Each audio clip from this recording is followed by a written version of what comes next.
LWO1 WeatherNet. Liftoff conditions looking pretty good. CST is ready for launch. Ignition. Liftoff. Falcon 9 has cleared the tower.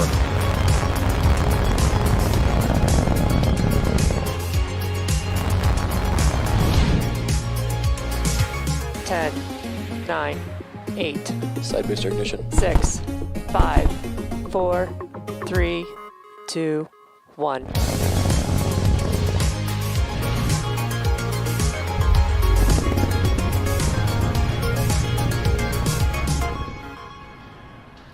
Good afternoon. It's Wednesday, May 26th, and on screen is a live view of Falcon 9 as it awaits its 2:59 p.m. Eastern Time launch from Space Launch Complex 40 at Cape Canaveral Space Force Station. My name is Yomezo, a Dragon propulsion engineer, joining you from our headquarters in Hawthorne, California. You're watching a live webcast for the 13th Starlink launch this year and 29th to date. Starlink is a satellite internet constellation designed and manufactured by SpaceX that can provide high-speed, low-latency internet to people living in remote and rural locations around the globe. If you've been following Starlink's progress, you'll know that our Starlink beta service is now available in the United States, Canada, New Zealand, Australia, and several locations around Europe. We're excited to announce that service is now also available in Belgium and the Netherlands. To date, over 500,000 people have placed an order or put down a deposit for Starlink, and with every launch, we get closer to connecting more people across the world. As we launch more satellites, install more ground stations, and continue to improve our networking software, our data speed, latency, and uptime will improve dramatically. In addition to being able to provide our customers with better service, with every Starlink launch, we get closer to our goal of near global coverage of the populated world. As always, head over to starlink.com to learn more. We are now at T-minus 11 and a half minutes, and all systems are still go for an on-time liftoff at 2:59 p.m. Eastern Time. With that, let's take a closer look at the rocket that you see on your screen. Hello, I'm Shiva Bharadwaj, a space operations engineer. Now the Falcon 9 on your screen, that's our two-stage liquid-fueled rocket, has been loading propellants since T-minus 35 minutes. Falcon 9 stands 229 feet tall. That's slightly taller than a 21-story building, and much different from our recent Starlink missions, which launched and landed boosters for an 8th, 9th, and even a record-breaking 10th time. The booster that we're flying today is fairly new, having only supported the Sentinel-6A mission last year. Now, the bottom two-thirds of the vehicle is the first stage. You can see some of the soot left over from its previous flight. The first stage accelerates the vehicle through the Earth's atmosphere into space with the help of 9 Merlin engines that it has at its base. Now, as I mentioned, we will be attempting to recover this first stage for the second time on our drone ship named Just Read the Instructions. On top of the first stage, we have our black carbon fiber inner stage, and on top of that is Falcon 9's second stage, which has a single Merlin vacuum or MVAC engine. Once the first and second stages separate, about 2.5 minutes into the mission, the Merlin vacuum engine will ignite and carry our 60 Starlink satellites into an elliptical orbit around planet Earth. Now, you'll also notice this large nose cone at the top of the rocket. That's called a fairing. That's where the stack of Starlink satellites is safely enclosed. The fairing's job is to protect those satellites from aerothermal heating, aerodynamic loads, and contamination during the ascent phase. Once we reach the vacuum of space, we'll jettison those fairing halves as the second stage continues on its journey to orbit. The fairing halves protecting our Starlink payload have quite a history. This will be the first fifth flight for one of the halves. Before today's launch, that half supported 4 previous Starlink missions going back to 2019. The other fairing half will be flying for the third time, previously having supported the Transporter 1 and Starlink 21 missions. Now, today's flight also marks the 40th time SpaceX has reflown fairing halves since November 2019. And of course, we're going to be attempting to recover them today using our recovery vessels named Go Searcher and Go Navigator. Beautiful day at the Cape. Weather is forecast 90% favorable for liftoff, and the recovery conditions look quite good for the booster. So with that, the vehicle, satellites, weather, and range are all looking good for an on-time liftoff just a few minutes from now. Now, for some reason, we do not launch today. We do have a backup opportunity available tomorrow at 2:38 p.m. Eastern Time. Now that you know a little about the structure of Falcon 9 and its engines, the propellant, which is a substance used to create the energy to make the rocket go. Falcon 9 is a bipropellant vehicle, meaning it uses two propellants, a fuel and an oxidizer. An oxidizer is a type of chemical which a fuel requires to burn. Most burning on Earth uses oxygen, which is prevalent in the atmosphere. However, in space, there's no atmosphere to provide oxygen or other oxidizers, so rockets need to carry them up on their own. For Falcon 9, our fuel is a refined form of kerosene known as RP1, and our oxidizer is a super-chilled liquid oxygen called LOX. The liquid oxygen is chilled well below its boiling point so that it becomes what we call densified, which means there is a much greater amount of mass per volume, and we can load more of it into the booster. In addition to its propellants, Falcon 9 also needs an ignition source in order to go. And for that, we use the chemical TTEB, or triethyl aluminum and triethyl borane. When it is fully fueled, Falcon 9 holds just over 1 million pounds of propellant that the vehicle will burn through in less than 3 minutes after liftoff. Once our Merlin engines begin to burn RP1 kerosene and liquid oxygen, you'll see the rocket throwing the exhaust out of the engine bells in one direction while pushing the rocket in the other. This is a great example of Newton's third law of motion. For every action, there is an equal and opposite reaction. That 1 million pound weight of propellant is turned into all the flames that you see in flight coming out of the engines, creating the almost 2 million pounds of force exerted on the rocket to lift it up. Now, in order to get to space, the rocket has to do more than just go up. It also has to go sideways really, really fast. At liftoff, gravity is pulling straight down on the rocket. But as we ascend, we'll start to tilt the engines, which is technically referred to as gimbaling. That turns the rocket horizontally. We're still going up, but we're also now heading horizontally away from the launch pad, and that maneuver is referred to as a gravity turn. The rocket typically needs to get to about 7.5 kilometers per second, or about 17,500 miles an hour horizontally, in order to avoid being pulled back down to Earth and to get into orbit. To help demonstrate the concept, imagine we were firing a cannon from a really high mountain. The cannonball will arc, and then gravity will pull it back down to Earth. As you increase the power, the cannonball will arc and land further and further away. Eventually, you could continue to increase the power, and the cannonball will go so fast that it ends up in free fall around the Earth. Gravity's still pulling on it, but it's going so fast that it never hits the ground. This arc that constantly misses the Earth is what we call an orbit. So when we get to liftoff today, keep an eye out on the orientation of Falcon 9. You'll see it initially start to go straight up until about T+10 seconds, at which point we'll start to shift orientation so Falcon 9 can start picking up sideways velocity. But before we get to that, why don't we check in on the status of the vehicle for today's launch? We are currently just under T-minus 5 minutes and 30 seconds from liftoff, and Falcon 9 is now moving into the final stages of the countdown. We are currently waiting for the transporter erector, or TE, to retract, and that's that truss structure right next to the vehicle. First, the TE clamps will open, and the transporter erector will then begin to retract away from the rocket slightly, and at T0, hydraulics will pull the TE farther away from Falcon 9 as it lifts off. Now, the TE provides liquids, gases, electrical connections to the second stage, as well as air conditioning to the payload fairing. Tanks pressing for strong back retract. Now, those clamp arms that you can see just below the fairing should start to open soon, and strong back retraction should happen in just a few seconds here.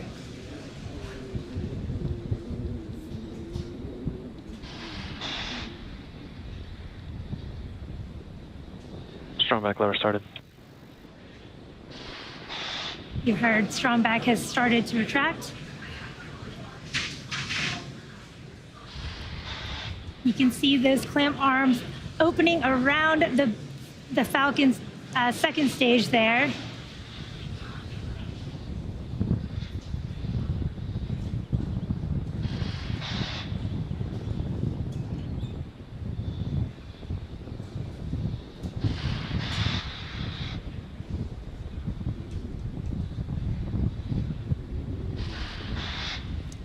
You can see that Stromback TE is started to move away from the vehicle there.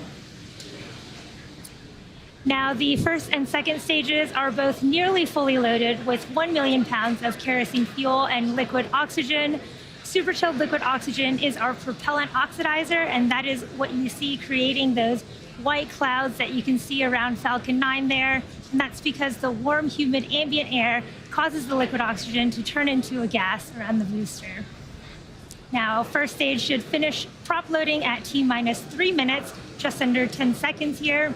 And the second stage will finish prop loading about a minute after that at T-minus 2 minutes. Poco bleed. At T-minus 60 seconds, Falcon Stage 9... 1 locks load, closed out. Falcon 9 will be in startup, and you heard that call out for stage 1 locks load complete. And when Falcon 9 gets in startup at T-minus 60 seconds, this means that the rocket's autonomous internal flight computers have taken control of the launch countdown. And just inside of T-minus 2 seconds, we light the Merlin 1D engines using that T-type ignition source we talked about, and we're set to lift off.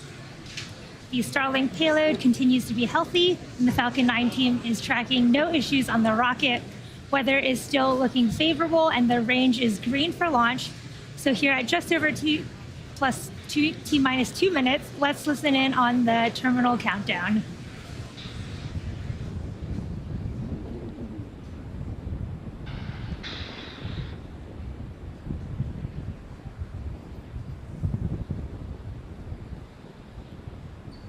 Stage 2 locks load, closed out. We have just finished loading our second stage. Our Falcon 9 is now fully loaded with over 1 million pounds of kerosene, RP1, and liquid oxygen. Again, that white cloud coming from the booster there towards the middle is normal and expected. That is venting from the TE LOX line.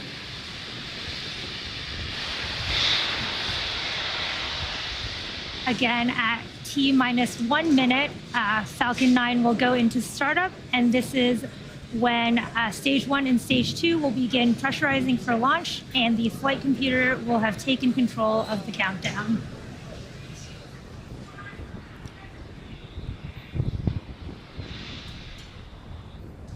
Falcon 9 is in startup. Falcon 9 is in startup, and in just a few seconds, the launch director should give the final go for launch.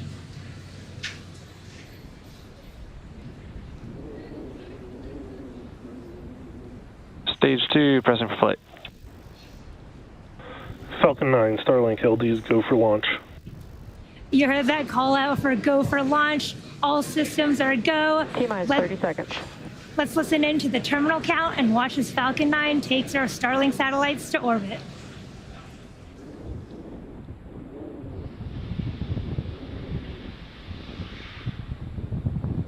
T-minus 15 seconds. Stage 1, pressing for flight. 10, 9, 8, 7, 6, 5, 4, 3, 2, 1, 0.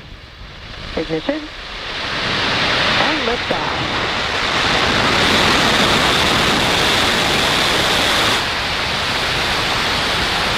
Vehicle is pitching downrange.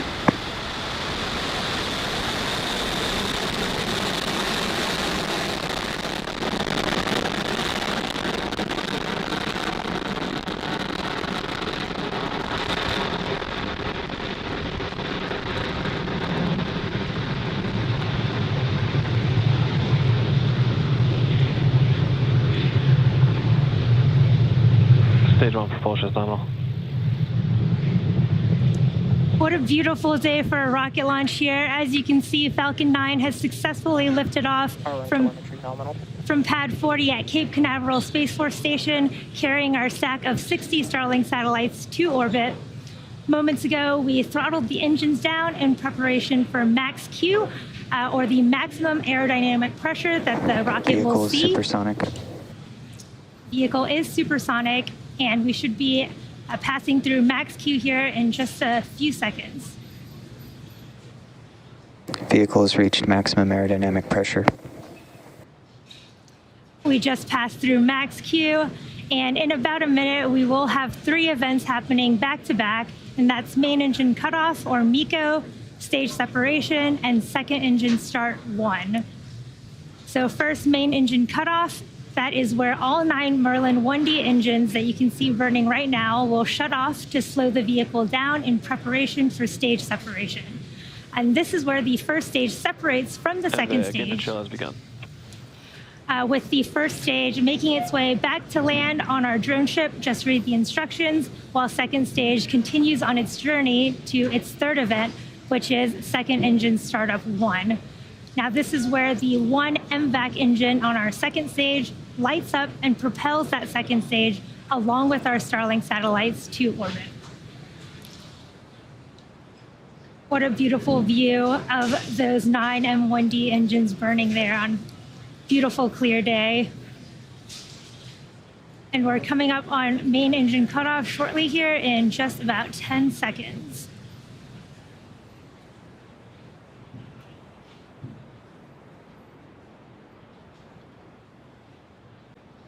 MECO. Stage separation confirmed.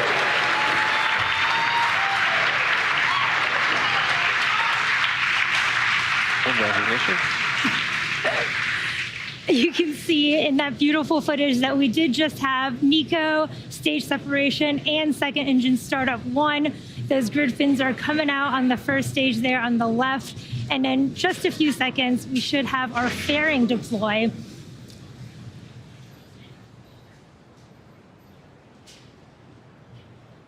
Fairing separation confirmed. You heard the call out, and you can see on your video there that we have had successful fairing deploy. And again, today's flight marks the 40th time that SpaceX has reflown a Falcon fairing half since November of 2019. Now, this is also our first 5th reflight for one of our fairing halves and a 3rd for the other half. In order to recover these fairing halves for future flights, we will be attempting to recover them again with the help of our recovery vessels, Go Searcher and Go Navigator.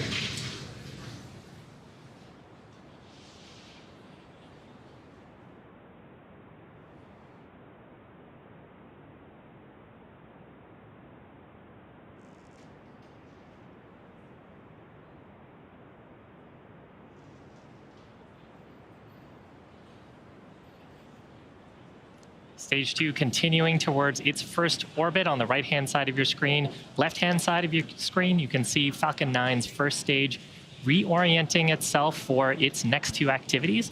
That'll be 2 burns to come back safely to Earth. First of those being the entry burn. That's where we'll ignite 3 of the Merlin 1D engines to help slow down the first stage as it re-enters the upper parts of the Earth's atmosphere. The second burn will happen closer to the drone ship. That's the landing burn. That's where we'll ignite just the single center Merlin engine. That'll bring the first stage's velocity rapidly down to 0 for a soft touchdown. On the right-hand side of your screen, second stage continuing to burn nominally. Inside of your screen is headed to its first orbit. As a reminder, today's mission does mark the 2nd flight for this booster. If you happen to catch fairing separation earlier, this will be the first 5th flight for one of those fairing halves and the 3rd flight for the other half. Reusability is critical to what we do here at SpaceX. It allows us to refly the most expensive parts of the rocket, and that drives down the cost. Now you can see the grid fins extended on the left-hand side of your screen. Every so often you'll see puffs of white gas. That's attitude control coming from the first stage to help reorient us to get the 9 Merlins on Falcon 9 pointed towards the Earth. Those Merlin engines are optimized for thrust at sea level. They help Falcon 9 achieve about 190,000 pounds of thrust during ascent and descent. Meanwhile, the Merlin vacuum is optimized for space. That's why it has that larger nozzle. Now, coming up here is entry burn. Keep an eye out on the left-hand side of your screen. Stage 1 entry burn startup. Stage 1 FTS is safe. This burn expected to last about 20 seconds.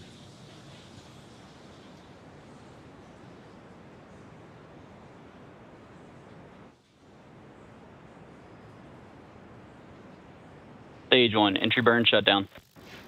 And successful shutdown of those 3 Merlin engines. Now, if you followed along our missions in the past, you'll know that soot Stage on 2 the first continues on stage nominal trajectory. is an indication that the rocket has flown before. That's because we use rocket-grade kerosene, or RP1, as our fuel in Falcon 9. That's a carbon-based propellant. As we burn it, it generates soot.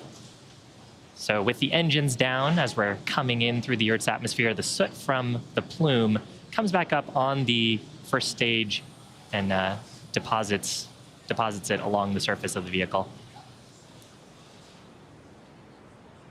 Now, if we didn't do that entry burn, the first stage would come in very quickly in the atmosphere, and the aerodynamic forces could cause it to rip apart. So that's why we do that entry burn. And we did temporarily lose the video feed, but we'll hopefully, there we go. Beautiful view. Now, at this point, since we're in the Earth's atmosphere, those grid fins will take over orientation and trajectory back towards the drone ship. Now, coming up, stage 1 landing burn will begin. Shortly after landing burn ends, landing burn startup. the second stage's engine will shut down. We should be in our expected orbit there. So keep an eye out, see if we can get a video feedback for the first stage.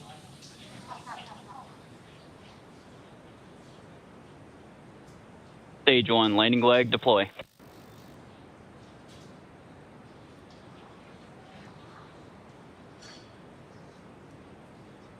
Fantastic, right down the middle.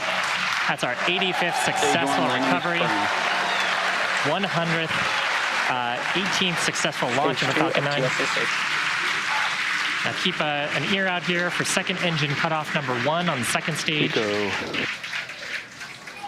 And with that, navigation officer, we did hear the call out there for SECO. Navigation officer will be checking Expected loss of signal. the Cape. parameters. Make sure we are in our intended orbit. Nominal orbit insertion. Fantastic news.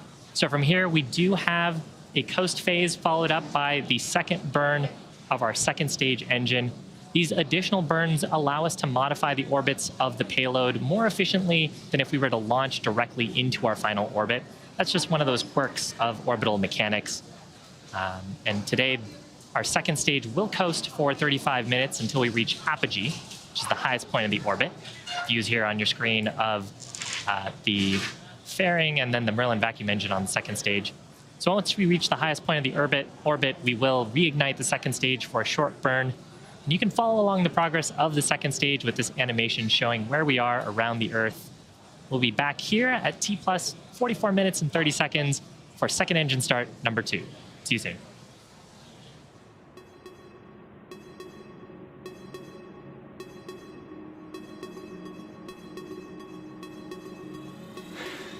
Acquisition of signal, Newfoundland.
Expected loss of signal, Bermuda.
Expected loss of signal, Newfoundland.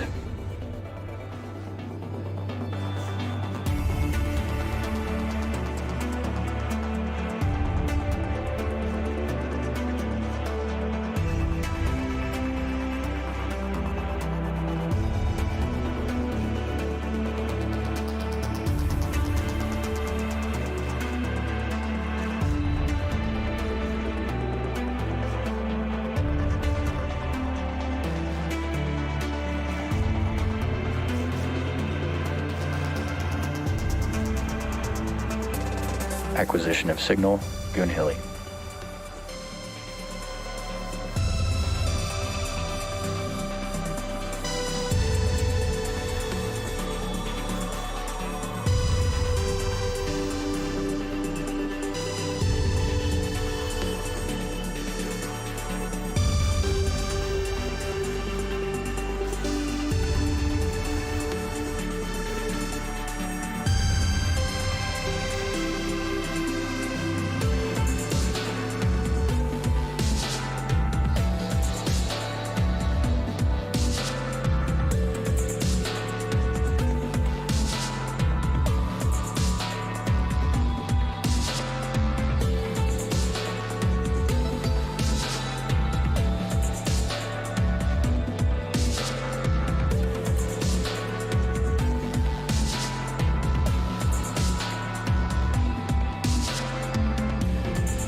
Detected loss of signal, Goon Hilly.